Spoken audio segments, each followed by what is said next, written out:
نماز تو سندیسہ ہے وصل محبوب کا، محبوب کی چوکھٹ میں حاضری کا ایک موقع ہے جو نماز کے ذریعے سے نصیب ہوتا ہے۔ تو اگر کوئی شخص نماز کو اپنے لیے بوجھ سمجھتا ہے تو پھر وہ محبوب کی ملاقات کی اہمیت کو ہی نہیں جانتا۔ نماز کے لیے جب اذان پکاری جائے تو بندے کو خوشی، فرحت اور مسرت ہونی چاہیے کہ میں اب رب کے حضور حاضر ہوں گا، نہ یہ کہ وہ گھڑی پہ نظر ڈال کے کہے کہ ابھی تو آئے ہیں اب پھر دوبارہ اذان شروع ہو گئی، تو پھر اس کو شوق نہیں ہے مالک کے حضور حاضر ہونے کا۔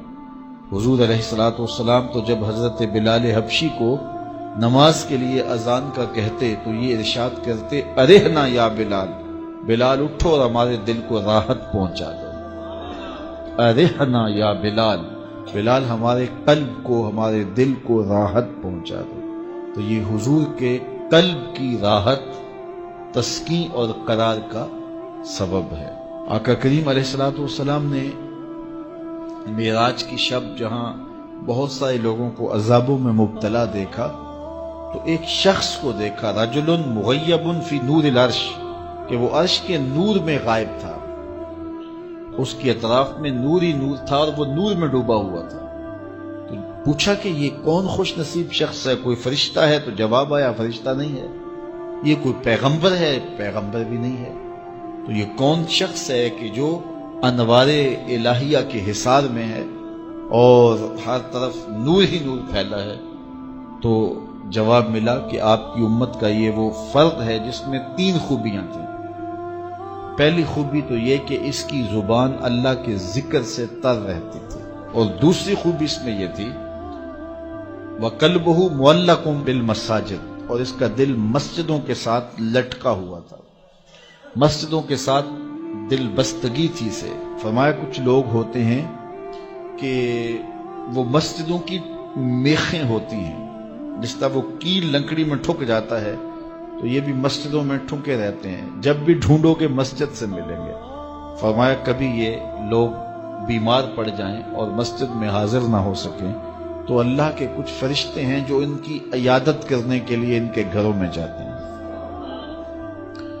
تو مسجدوں کی حاضری، مسجدوں کی تعمیر میں دلچسپی، مسجدوں کی آبادکاری کے لیے کوشش، مسجدوں کی صفائی ستھرائی کا اہتمام و التزام، مسجد کی تعمیرات کے مراحل میں دن رات ان سے وابستہ رہنا، یہ خوش نصیب لوگوں کا مقصود ہے۔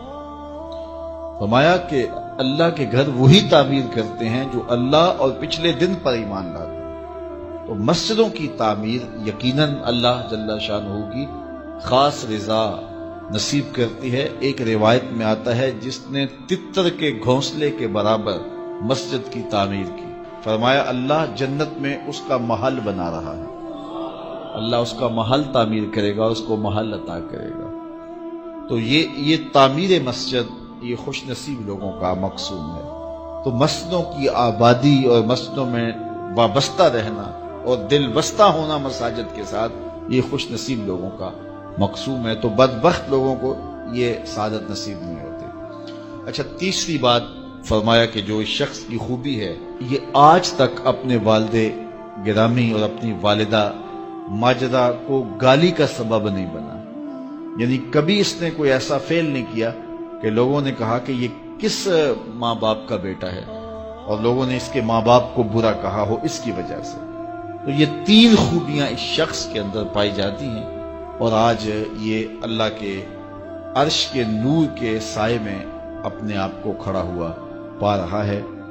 تو جن کے سر نماز سے بوجھل رہیں، مسجد کی حاضری جن کے لیے شوق ہو اور مسجد میں آتے ہی نکلنے کے لیے کوئی راستے ڈھونڈ رہے ہوں، تو انہیں اپنے اندر اترنا چاہیے۔